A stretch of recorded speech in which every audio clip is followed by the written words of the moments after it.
سلام نعم تخاتلتي قري برودكشن ازي اب بازرومنا ويكا اب شنت بيت زلو كل جزء نتقملو فينسترا انت زي بلو اخل برهان انت زي بلو ويكا موج نفاس النهر زي بلو كل جزء افتي كنحسب شاور كنتقم كلنا نايتي شاور ما يوعي حفاس لزفتر حفاخ فتره كل دما افت سيلين ناتنا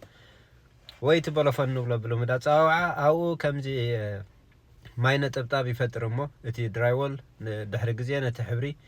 اتي ماي مس بزحه اتي حبرنا كقرف يجمر وينا انا نريالو مالتي እሱ ድማ እቲ ማይ ውዑይ ንህፀቦ ስቲም ስለ ዝፈጥር ሂሚዲቲ ስለ ዝገብር ነቲ ሕብሪ ወይ ከዓ ነቲ ሲሊናትና ክቕለጥ ይጅምር ማለት እዩ እሱ ትጠንቅ ድማ ፊኒስትራ ስለ ዘይብልና እቲ ሃፋ ንሕፀበሉ ክወፅእ ስለ ዘይከኣለ ኣብኡ ፍቲ ሲሊን ኮፍ ብል እሞ ምስ በዝሐ እቲ ሕብሪ ክቕለጥ ይጅምር ሕብሪ ምቕላጥ ተጀሚሩ ከዓ ናብቲ ድራይዎል ስለ ዝኸይድ ክወጥቀና ይጅምር ማለት እዩ ሓደ ካብቲ ጠንቂ እሱ ድማ እንድሕር ፋን ዘይብሉ ኮይኑ ፊኒስትራ ተዘይብሉ فانك هلو والله إذا فان إذا خان متى يتغمنا نحريلنا هذا نتي شنت بيت كنت كم كلنا نتي شتا يوصلنا كم دما شاور كنوسط كلنا دما نتي هفان ايتي شاور زلو ستيم زفتر ندق خم دوت يحق زنا مالتي سلازي أوز تعرف جناون أي كهلني مالتي سو تحسب نحن نوصل خلنا اتي حصو النهر كوين تبازرم دما شتا يقبرمو أو كوفي بل كناتو نكلنا هنقف يبلنا مالتي سلازي إذا فان إذا ዝተፋላለየ ዓይነት ኣሎ ሓደ እቲ ድምፂ ብርቱዕ ድምፂ ዘለዎ ኣሎ ውሕድ ድምፂ ዘለዎ ኣሎ መጠን እቲ ንሕና ንኸፍለሉ ዋጋ እቲ ኳሊቲ ናቱ ከዓ ይፈላለ ማለት እዩ ኣብ ዝተወሰነ ግዜ እውን ከምዚ ጌርና ሪኢኹም ንታሕቲ እንድሕር ሲሒብናዮ እቲ ናቱ ስፕሪንግ ሞል ከምዚ ሞላ ንብሎ ከምኡ ዓይነት እዩ ንታሕቲ እንድሕር ሲሒብናዮ ይወፅእ ቀርቂርና እዚአን ከምዚ ትሪእዎ ኣለኹም ክንመልሳ ከለና ድማ እዚኣ ሓፂብና ክንመልሳ ንኽእል ኢና ምስ ግዜ እንድሕር ነዊሑ እዚ ናይ ዝኾነ ዘሎ እቲ ሽታ ድዩ እቲ ሃፋ ድዩ ወይ እውን ዶሮና ዝኾነ ነገር ዝገብር ነገር እንድሕር ቦይ ሰሓብ እሞ ከምዚ ናይ ጡጥ መሳሊ ይፈጥር እሱ እንድሕር ዘይተሓፂቡ ድማ ነቲ ክወፅእ ዝግብኦ ይዓብሶ እሞ እዚ ቬንቲሌሽን ኣይክሰርሕን እዩ ማለት እዩ ስለዚ እዚ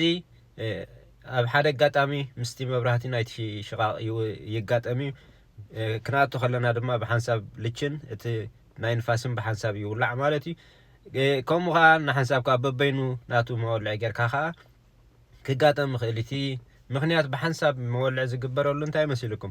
نحسب كنت كم كلنا رسعنا يا خي ولعنا تمثل نبل مبرهات تراي ولعنا تخيلنا نابشاورناتو ويش انت بيت نتكم مالتي السوق خون كله ندهر زي تولع دما اتدامي سلازم تيز بزح جزء اتي سويتشن اتي مبرهاتن اتي فانم بحنسب تصنح مالتي تتخيلوا نحسب دمت خير بشنا إلنا نطفو نملو قوينا ግን እቲ ሰዓብን ግን እቲ ስቲም ይፈጥር ሞ ዘይተደለ ዳሜጅ ገብረና ማለት ስለዚህ አፍቲ ዓይነታት ተፈላለዩ ገሊኡ ድምጹ ትሑት አሎ መብራህቲ ዘለዎ እውን አሎ ከምኡ ድማ እቲ ስፒከር ዘለዎ ብሉቱዝ ዘለዎ እውን ናይ ንፋስ መስሓብ አለ ኣብ ቀጻሊ ማይ ዝፈስስ ወይ ከዓ ማይ ዝነጥብ ኣሎ ዶ ወይ ርኢኹም ትፈልጡ ዶ ኣጋጢምኩም ትፈልጡ ዶ ገለ ሓደ ካብቲ ጠንቅታት ናይ መስመራት ማይ ኣብ ገዛና ከጋጥሙ ዝኽእሉ ነገራት ንእሽተይ ነገር ክሕብረኩም እየ ምናልባት እዚ ዘለኹ ሕጂ ኣብ ናይ ፈርስት ፍሎር ወይ ከዓ ግራውንድ ፍሎር ደንበል ግራውንድ ፍሎር ኣብ ናይ ታሕቲ ናይ ገዛና ዘሎ ኩሉ ግዜ እቲ መስመራት ማይ ቱቦታት ክፉት እንድሕር ኮይኑ ብፍላይ ኩሉ ግዜ እንዳሪናዮ ዝተመርፀ ይኸውን ብፍላይ ድማ ኣብቲ ናይ ሻት ኦፍ ቫልቭ ወይ ከዓ ኣብቲ ናይ መዕፀውን መኽፈትን ማይ ዘለዎ እሱ ምስ ግዜ ማይ እንድሕር ንእሽተይ ከምዚ مولد خجبر النهر جميرو اتمايك فسرنا كرتب يجمر مو كمزي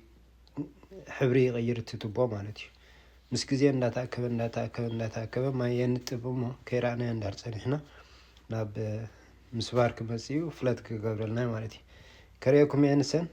ابغزاهم لو من نهر عليكم تشيك ورون بهميكم تغيرون كاشو خبركم مالتي لذي اذن رياض لنا ماي موعي بغاز تسرحي كلتا تانك لبزي نناتو لاينا لو ابن ناتو روم كاي خيد مالتي سو زخلكم تصنحكم خمي يمثلكم يرأيكم النحرال لغوينو تري ولو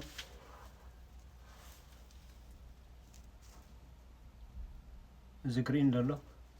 ما يفسس سلا دلو نتتباون بليع ولا مالتي سو لايم قبر موز لايم زخانة تتبنا يبلعو مالتي the same way رايحو بازي ክሳብ ክንደይ ሕብሪ ቀይርሎ ማለት እዩ። እዚ ሞልድ እዚ ድማ ነቲ ፓይፕ ይበልዖ እሞ ዘይተደለየ ዳሜጅ ይገብረልና ናብቲ ታንክ እቲ መውዓይ ማይ እውን ኣብ ምብልሻው ይመፅእ ማለት እዩ። ሰብ ግቡእ ኣብ ናይ ሻት ኦፍ ቫልቭ ቸክ ክንገብሮ ኣለና ኩሉ ግዜ። ከምዚ ዓይነታት ምስ ተጋጥም ድማ ራይድ ኣወይ ክንቅይሮ ኣለና ማለት እዩ። ስለዚ እዚ ሓደ ካብቲ ጠንቂ ናይ ቱቦ ምስባር ወይ ከዓ ማይ ሊክ ክገብር ዝኽእል ማለት እዩ። እዚ ኣዶ እትሪእዋ ዘለኹም ኦልሬዲ ይነዝዕ ስለ ዘሎ ክነዝዕ ከሎ ድማ ማይ ይነጥብ ኣሎ ማለት እዩ። እዚ ማይ እዚ ምስ ግዜ እንድሕር ተኣኪቡ ብዙሕ ማይ ይነጥበናን ብዙሕ ማይ ይፈሰልናን ማለት እዩ። ስለዚ ምናልባት ቆፃሪኹም እንድሕር ብዙሕ ማይ ይኸይድ ኣሎ ኮይኑ እቲ ናይ ንእሽተይ ሂሲን ይብልዎ እዚኦም ወይ ከዓ ዝብል ንፋስ ዝወፀሉ መንገዲ ወይ ከዓ ኣየር ዝወፀሉ እንድሕር ሃልዩ ኮይኑ እቲ ቆፃሪ ስርሑ ኣይገድፍን እዩ ማለት እዩ። ዋላ ድሪፕ ትኹን ማይ እንድሕር ክፍተት ኣለዎ ኮይኑ ኣብ ዝኾነ ፈሰሲ እንድሕር ሃልዩ እቲ ቆፃሪ ይቆፅር ኣሎ፣ እቲ ቢልና ከዓ ሽዑ ሃይ ክኸይድ እዩ ማለት እዩ። ስለዚ ኣብ ናይ ገዛኹም ዘሎ ብፍላይ ከዓ መሬት እንድሕር ኮይኑ እቲ ዝነጥብ ማይ ክትረእይዎን ክትረኽብዎን እንተዘይክኢልኩም ኣብቲ ናይ መዕፀዊ ቫልቭ ዘለዎ ኩሉ ግዜ ቸክ ንግበሮ። ኣብ ዝረኸብናሉ ከዓ ራይድ ኣወይ ምቕያሩ ከዓ ዝተመርፀ ካልእ ዳሜጅ ከይገብረልና ንሎም እዚኣ ትመስል። ዘለኩም ሓሳብ ርእቶ እንድሕር ሃልይኩም ከዓ ኣብ ቦታ ኮመንት ፀሓፍለይ። ናብ ካልእ ሰብ ንክበፅሕ ድማ ሼር ምግባር ኣይትረስዑ። ዩቱብ ቻነል ዘይትፈልጥዋ ድማ ገሬ ፕሮዳክሽን ልክዕ ከምዚኣ GERE ፕሮዳክሽን ትብል ዩቱብ ቻነል ኣላ። ኣብኣ ኣትኹም ናትኩም ሰፖርት ኣርዩ።